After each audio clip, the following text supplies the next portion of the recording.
Dear viewers, আসসালামু আলাইকুম। আপনারা যে যেখান থেকে দেখছেন সবাইকে ম্যাথ সেন্টার বিডি চ্যানেলের পক্ষ থেকে আন্তরিক শুভেচ্ছা অভিনন্দন। শুরু করছি আজকের পর্ব। আজকে আলোচনা করব পরপর সংখ্যার গড় দেওয়া থাকলে কিভাবে আমরা বৃহত্তম সংখ্যা এবং ক্ষুদ্রতম সংখ্যা নির্ণয় করব। তো আজকে আমরা দুইটি টাইপ নিয়ে আলোচনা করব। তো প্রথমত আমরা একটি প্রশ্ন লক্ষ্য করি, পরপর 5টি সংখ্যার গড় 20 হলে বৃহত্তম সংখ্যাটি নির্ণয় করো। তো এই ধরনের প্রশ্ন দেওয়া থাকলে, পরপর সংখ্যা গড় 20 এই ধরনের অঙ্ক দেওয়া থাকলে আমরা যতগুলো পরপর সংখ্যা দেওয়া থাকবে সেগুলো সিলেক্ট করব এবং আমরা এখানে n-1 ফর্মুলা ইউজ করে এটাকে 2 দ্বারা ভাগ দেব। অর্থাৎ এখানে আমরা n এর মান কত, 5। তাহলে আমরা এই যে 5 থেকে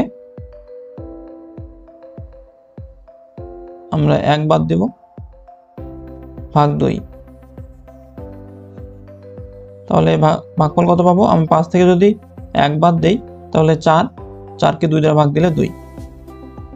তাহলে যদি বৃহত্তম সংখ্যা বের করতে বলে তাহলে আমাদের যে সংখ্যাটা গড় দেওয়া আছে তার সাথে আমাদের এই যে সংখ্যাটা পেলাম এই সংখ্যাটা আমাদেরকে যোগ করে দিতে হবে। তাহলে 20 এর সাথে যদি আমরা 2 যোগ করে দেই তাহলে যোগফল হচ্ছে 22, অর্থাৎ 22।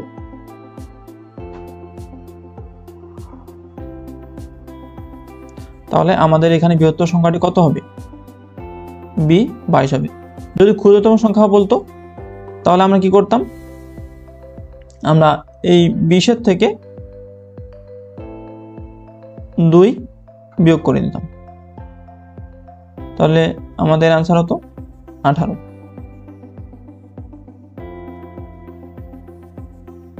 পরপর 27টি সংখ্যার গড় 57 হলে ক্ষুদ্রতম সংখ্যাটি নির্ণয় করো। পরপর 27টি সংখ্যার গড় 57 হলে ক্ষুদ্রতম সংখ্যাটি কত? তো এক্ষেত্রে পরপর যতগুলো সংখ্যা দেওয়া থাকবে আমরা সেই সংখ্যাটা থেকে 1 বিয়োগ দেব। আমরা 27 থেকে 1 বিয়োগ দেই, তাহলে বিয়োগফল পাচ্ছি হচ্ছে 26। তাহলে আমরা 26 কে 2 দ্বারা ভাগ করব।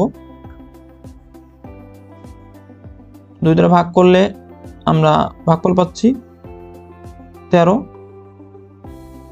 যেহেতু আমাদের ক্ষুদ্রতম সংখ্যা বের করতে বলছে তাহলে আমাদের যে সংখ্যার গড় দেওয়া আছে সেই গড় থেকে আমরা বিয়োগ দেব। এই গড় 57 থেকে আমরা যদি 13 বিয়োগ দেই তাহলে আমাদের কিন্তু ক্ষুদ্রতম সংখ্যাটা বের হয়ে যাবে।